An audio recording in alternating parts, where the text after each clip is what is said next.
नमस्ते मित्रों, आज का विषय है राष्ट्राभिवर्धन सूक्त। अथर्ववेद के प्रथम कांड के 29वां सूक्त है ये। इसमें मंत्रों की संख्या 6 है। इसमें जो ऋषि हैं वो वशिष्ठ हैं और देवता अभिवर्त मणि ब्रह्मणस्पति ऋषि के रूप में प्रचलित हैं। और मंत्र का स्वरूप है अभिवर्तेन मणिना येनेन्द्रो अभिवावृधे तेनास्मान ब्रह्मणस्पते अभिराष्ट्राय वर्धय। अर्थात अभिवर्तेन मणिना, चारों तरफ अप्रतिहत गति से घूमने वाली मणि से, ये न जिससे इंद्र अभिवावृधे, जिससे इंद्र भी वृद्धि को प्राप्त हुआ, समृद्धि को प्राप्त हुआ। तेन अस्मान, उससे हम लोगों को, ब्रह्मणस्पते, हे ब्रह्मणस्पति, राष्ट्राय, राष्ट्र की समृद्धि के लिए, अभिवर्धय, समृद्ध करो। अर्थात चारों तरफ अप्रतिहत गति से घूमने वाली मणि से, जिससे इंद्र बड़ा हुआ है, इंद्र समृद्धि को प्राप्त हुआ है, हे ब्रह्मणस्पति, उस मणि से हम लोगों को राष्ट्र की समृद्धि के लिए बढ़ाओ। द्वितीय मंत्र है अभिवृत्यम सपत्ना नभीयानो अरातयः अभि प्रीतुन्य तंत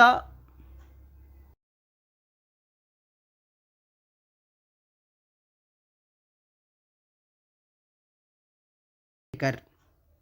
सपत्नान, विपक्षियों को, प्रतिपक्षियों को, अभी चारों तरफ से घेर कर, या जो न हमारे, अरातयः, कभी दान ना देने वालों को, अभी चारों तरफ से घेर कर, प्रीतन्यंतम, युद्ध की इच्छा करने वालों को, अभितिष्ठ, अर्थात पराजित करो। अभी चारों तरफ से, या पराजित करो। यह नु, ना हमको, दुरस्यति, दुर्व्यवहार करता हो। अर्थात विपक्षियों को चारों तरफ से घेर कर, सपत्ना अभिवृत्य, अच्छा, जो हमको नहीं देता हो उसको भी चारों तरफ से घेर कर, या नो अरातयः, उसको भी चारों तरफ से घेर कर, तथा जो हमसे युद्ध की इच्छा करने वाला हो उसको भी चारों तरफ से घेर कर, दुरस्यति, दुर्व्यवहार करने वाला है ना, उसको भी चारों तरफ से घेर कर क्या करो, प्रीतन्यंतम, युद्ध की इच्छा करने वाला जो है, उन सबको अभी, अर्थात पराजित करो। उन सब जो हमारे साथ इस तरह का व्यवहार करता हो उन सबको पराजित करो। अर्थात विपक्षियों को चारों तरफ से घेर कर, जो हमको नहीं देने वाला है उसको भी घेर कर, तथा जो हमसे युद्ध की इच्छा करने वाला है उसको भी घेर कर पराजित करो। जो हमसे दुर्व्यवहार करता है उसको भी पराजित करो। तृतीय मंत्र है अभि त्वां देवः सविता अभि सोमो अविवृधत अभि त्वा विश्वाभृतास्यभिवर्तो यथा ससी। अच्छा, सामान्य अर्थ एक बार देख लें। अभि त्वां देवः सविता, सवित्री देव ने तुमको चारों तरफ से समृद्ध किया। अभि त्वां देवः सविता,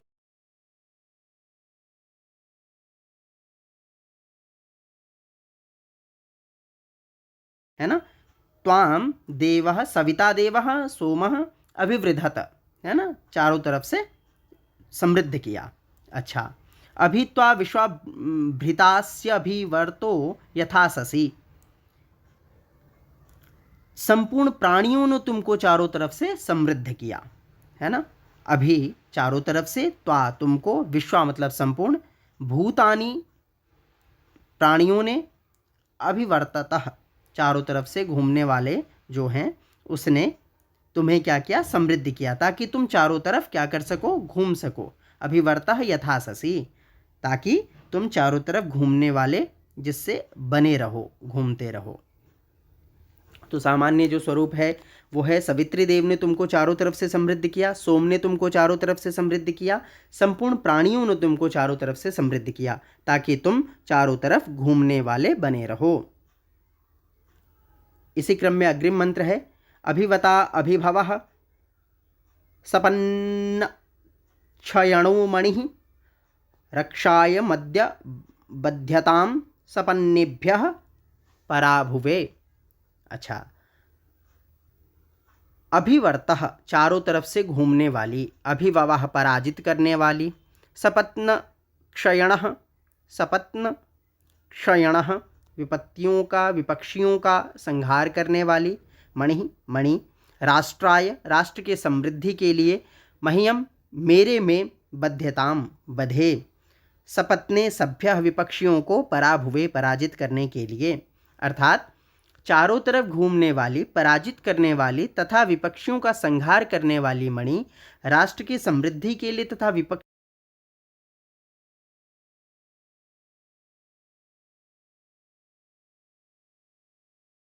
उदसो सूर्यो अगादुदिदं मामुकं वचः यथाहं शत्रुहासा न्यसपत्नः सपत्नः।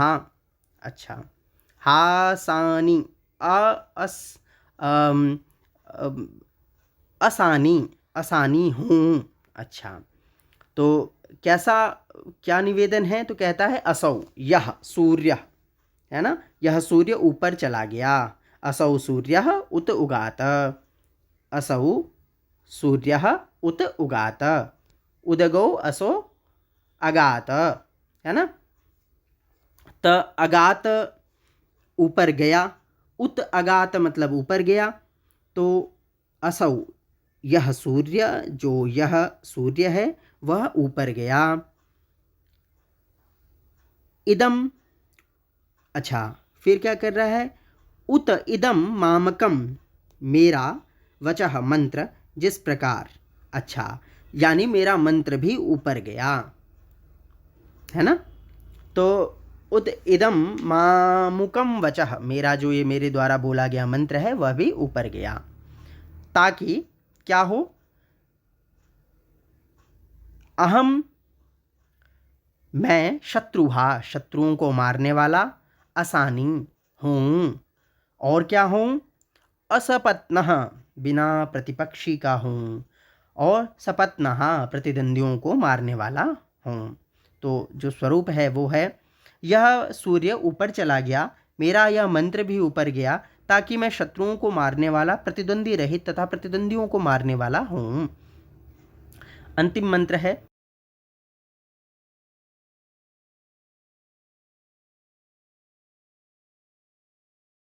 जानी जनस्य च, अर्थात प्रतिद्वंदियों को नष्ट करने वाला, सपत्न क्षयणः, है ना। प्रतिद्वंद सपत्न मतलब प्रतिद्वंदी, क्षयणः मतलब उनको नष्ट करने वाला, है ना। तो मैं कैसा हूँ? सपत्न क्षयणः, अच्छा प्रतिद्वंदियों को नष्ट करने वाला, वृषा इच्छाओं को पूरा करने वाला, अभिराष्ट्र अपने सामर्थ्य से राष्ट्र को पाने वाला, विशसही जीतने वाला, यथा जिस प्रकार, अहम मैं, एशाम इन शत्रुओं के, वीराणाम वीरों का, विराजानी शासन करूं, जनस्य अपनी प्रजाओं का, च और, है ना। तो इसका जो स्वरूप निकला, अर्थ निकला, वो क्या निकला कि प्रतिद्वंद्वों को नष्ट करने वाला, प्रजाओं की इच्छाओं को पूरा करने वाला, राष्ट्र को सामर्थ्य से प्राप्त करने वाला तथा जीतने वाला हूँ, है ना। सपत्न क्षयणो वृषाभिराष्ट्रो विशासहि यथा हमेशा वीराणाम विराजानी जनस्य च, ताकि मैं शत्रु पक्ष के इन वीरों का तथा अपने एवं पराये लोगों का शासक बनूं। इस तरह से ये राष्ट्र को समर्पित सूक्त संपूर्ण हुआ, और ये मूल रूप से नेट की परीक्षा में लगा हुआ है। और इसमें जो एक शब्द है वो अत्यंत मुख्य है, वो है सपत्ना। अक्सर ये पूछा जाता है सपत्न का क्या अर्थ है, तो यहाँ शत्रु अर्थ है। और ठीक है, इसी क्रम में हम पुनः मिलेंगे। तब तक के लिए सभी स्वस्थ रहें, मस्त रहें।